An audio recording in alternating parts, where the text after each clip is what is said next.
បងប្អូនស្គាល់ស្វាយនេះអត់សម្រាប់ខ្ញុំក៏ខ្ញុំអត់ស្គាល់ថាវាជាស្វាយអីដែរសំខាន់វាផ្លែនៅផ្ទះខ្ញុំទៀតខ្ញុំគិតថាបើសិនជាវាជាស្វាយចេកវិញវាសម្បកវាលង្ខៀវតងែហើយចំណែកសាច់ខាងក្នុងវាវិញគឺវាមានពណ៌លឿងហើយក្លិនវិញគឺឆ្អេះខ្ញុំអត់ចេះហូបទេតែស្វាយនេះវិញណាសម្បកវាពេលទុំណាគឺលឿងតិចសាច់ខាងក្នុងវិញរាងស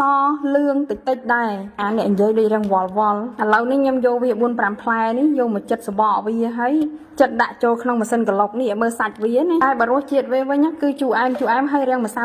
គឺឆ្ងាញ់បើសួរតែស្វាយនេះឈ្មោះអីខ្ញុំអត់ដឹងបដ ாய் ហើយរាងខ្ទិះទៀតលាងទឹកស្អាតចិត្តសម្បកចេញហើយដាក់ចូលក្នុងម៉ាស៊ីនក្លុកផ្លុកបន្ទាប់ពីយើងចិត្តបានសម្រេច4-5ផ្លែនោះរួចហើយណាយើងក៏ចាប់ផ្ដើមយកវាហ្នឹងទៅត្រៀមក្លុកតែម្ដងសាច់ស្វាយណាគឺពណ៌វាបែបនេះមើលទៅគួរឲ្យឆ្ងាញ់មែនទែនខ្ញុំចូលចិត្តណាហើយកាត់ដល់កន្លែងនេះខ្ញុំសូមជម្រាបថាទឹកខ្ទិះណាខ្ញុំប្រើចំនួនកន្លះគីឡូគឺចាក់ចូលទាំងខ្ទិះដើមនិងខ្ទិះចុងតែម្ដងហើយនេះដោយសារតែខ្ញុំស្មានមុនដំបូងអត់ត្រូវនោះខ្ញុំចាក់តែបន្តិចសិនតែតាមពិតណាខ្ទិះដើមគឺខ្ញុំចាក់ចូលទាំងអស់កន្លះគីឡូហ្នឹងគឺប្រើទាំងអស់បន្ទាប់ពីខ្ញុំបានចាក់ខ្ទិះដើមខ្ទិះចុងអីចូលទាំងអស់ហើយខ្ញុំចាប់ផ្ដើមដាក់ស្ករចូលហើយស្ករដែលខ្ញុំដាក់នោះណាគឺចំនួន250ក្រាមហើយចំនួនមួយវែកតូចដែលខ្ញុំដាក់នោះគឺចំនួន50ក្រាមហើយខ្ញុំវាល់ស្ករនេះសាកមើលដោយសារស្លាបព្រាខ្មៅនោះគឺវាចំណុះវាតែ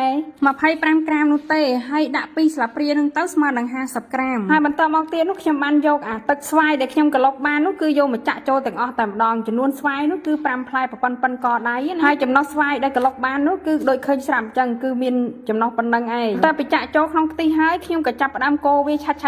តែម្ដងដាក់ស្ករដាក់ទឹកស្វាយដាក់ទឹកខ្ទិះអីចូលគ្នាហើយយើងដាក់អំបិលមួយចិបទៀតអំបិលនោះគឺខ្ញុំដាក់កន្លះស្លាបព្រាកាហ្វេណាផ្លេចមួយមុខទៀតគឺម្សៅចាហួយឬក៏ម្សៅសារាយណាតែខ្ញុំប្រើសញ្ញារូបត្រីបន្ទាប់មកគឺខ្ញុំកូរចុះកូរឡើងឲ្យវាសព្វហើយឲ្យវាបែកអាម្សៅចាហួយណាតើខ្ញុំលើកវាយកទៅដាក់លើភ្លើងទុកឲ្យវាពុះរ៉ែហើយមិនត្រឹមតែប៉ុណ្ណោះទេយើងត្រូវកូរវាផងបាតឆ្នាំងណាបើយើងមិនកូរទេអាជាតិស្ករហើយណាអាជាតិចាហួយហ្នឹងគឺវាអាចកកហើយនឹងក្តាំងបាតដូច្នេះខ្ញុំកូរវាតិចរហូតហើយចំណែកភ្លើងក៏ដាក់វាតិចដែរដោយសារតែខ្ញុំប្រើចក្រានខ្សែភ្លើងដល់អញ្ចឹងទៅយើងអាចស្មានភ្លើងដឹងស្រួលជាងចក្រានដុតអស់ហើយឥឡូវនេះវាចាប់ផ្ដើមពុះតិចហើយដៃយើងក៏ប្រឹងកូរតិចដែរដើម្បីកុំឲ្យវាក្តាំងបាតរយៈពេលនៃការកូរនោះគឺខ្ញុំកូរចំនួន10នាទីដើម្បីឲ្យវាឆ្អិនល្អ10នាទីបានកន្លងផុតទៅយើងលើកវាដាក់ចុះបន្តមកទៀតយើងក៏ចាប់ផ្ដើមចាក់ដាក់ថាសឬក៏កូនកៅអីតូចក៏បានដែរតាមដែលយើងស្រឡាញ់និងចូលចិត្តដាក់ដោយសារតែធ្វើញ៉ាំតាមលក្ខណៈគ្រួសារនឹងចាហួយមកកញ្ចប់ដូងកន្លះគីឡូមើលទៅដូចជាតិច